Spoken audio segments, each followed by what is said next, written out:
Hai semua, Shalom. Masa untuk Rapsodi, masa untuk santapan rohani. Haleluya.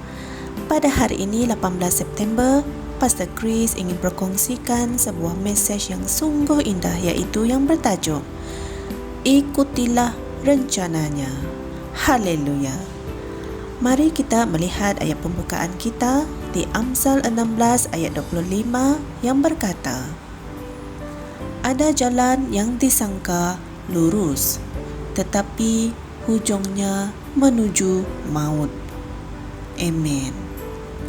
Saudara-saudari semua, dalam 1 Samuel 15, kita membaca tentang Saul dan bagaimana Tuhan memimpin dia mencapai kemenangan ke atas orang Amalek. Tuhan memberinya arahan yang khusus untuk memusnahkan orang Amalek sepenuhnya, termasuk ternakan mereka. Namun, Saul dan rakyatnya memusnahkan barang-barang yang mereka tidak mahu dan kemudian menyimpan beberapa rampasan untuk diri mereka sendiri. Malah, mereka tidak membunuh raja orang Amalek itu. Saudara-saudari semua, Tuhan tidak menyenangi tindakan Saul itu dan berkata dalam 1 Samuel 15 ayat 11, Aku menyesal telah melantik Saul sebagai raja, sebab dia sudah membelakangi aku dan tidak taat lagi kepada perintahku. Amin. Amat mengesalkan. Saul adalah raja dan rakyatnya harus mematuhinya. Maka Saul juga diharapkan untuk mematuhi Tuhan, tetapi dia berkali-kali tidak mematuhi arahan Tuhan. Puji Tuhan. Apabila Nabi Samuel bersemuka dengannya dan mengatakan kesilapannya, dia menyalahkan rakyatnya atas hal tersebut. Dia berkata dalam 1 Samuel 15 ayat 15, sebab rakyat menyelamatkan kambing domba dan lembu-lembu yang terbaik dengan maksud untuk dipersembahkan sebagai korban kepada Tuhan Allahmu, tetapi selebihnya telah kami tumpas. Ianya sudah cukup tidak baik bahawa dia tidak mengikuti perintah yang diberikan oleh Tuhan kepadanya. Malah dia juga enggan bertanggungjawab ke atas tindakannya. Sebaliknya, dia menyalahkan rakyatnya. Berikutan ketidaktaatan Saul yang dilakukan dengan sengaja itu, semestinya Saul telah dikeluarkan daripada rencana Tuhan.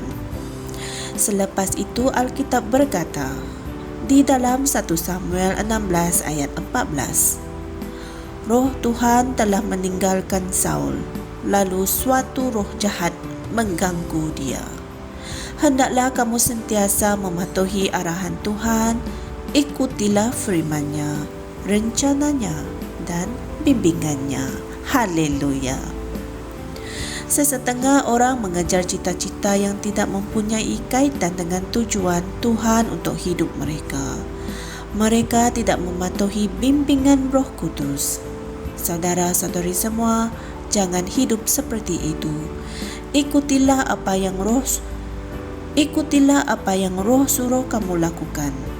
Dialah yang mendedahkan misteri dan rahsia ilahi kepada kamu dan membantu kamu menemui dirimu dalam impian Tuhan.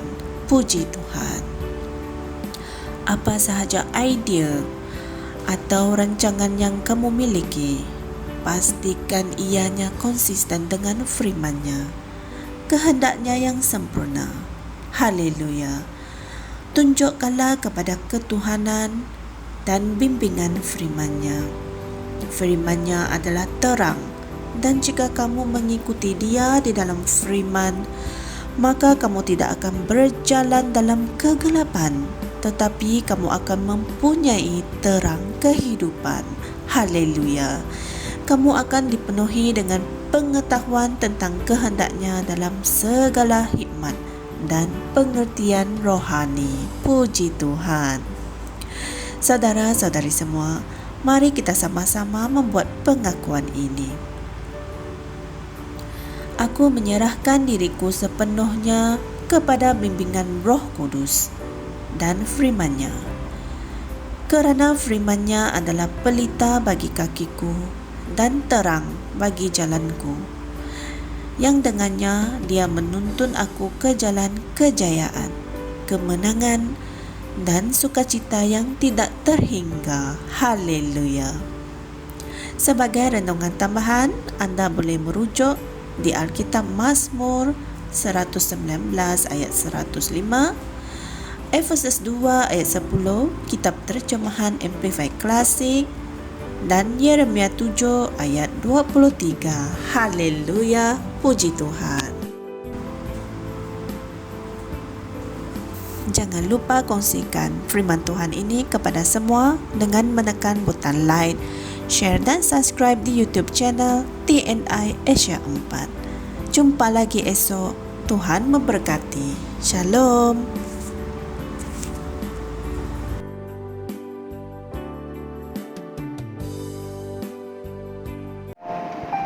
Kami percaya saudara-saudari semua telah diberkati dengan perkongsian firman dari Rhapsody Reality. Bagi sesiapa yang ingin menjadikan Yesus Kristus sebagai Tuhan dalam kehidupanmu, kamu boleh mengucapkan doa ini bersama dengan saya. Ya Tuhan Allah, aku mempercayai Yesus Kristus, Anak Allah yang hidup dengan sepenuh hatiku. Aku percaya Dia telah mati untukku dan Allah telah membangkitkan Dia dari kematian. Aku percaya Dia hidup hari ini. Aku mengaku dengan mulutku bahawa Yesus Kristus adalah Tuhan dalam hidupku mulai dari hari ini. Melalui Dia dan di dalam nama-Nya, aku mempunyai kehidupan yang kekal. Aku telah dilahirkan semula. Terima kasih Allah kerana menyelamatkan jiwaku. Aku sekarang adalah anak Allah. Haleluya. Tahniah, sekarang kamu telah menjadi anak Allah. Untuk apa-apa sebarang pertanyaan atau untuk mendapatkan lebih banyak maklumat mengenai bagaimana untuk bertumbuh sebagai seorang Kristian, Anda semua boleh hantar mesej di akaun Facebook kami atau email kami di tnimsia@gmail.com. Sekali lagi, tnimsia@gmail.com. Tuhan berkati Anda semua.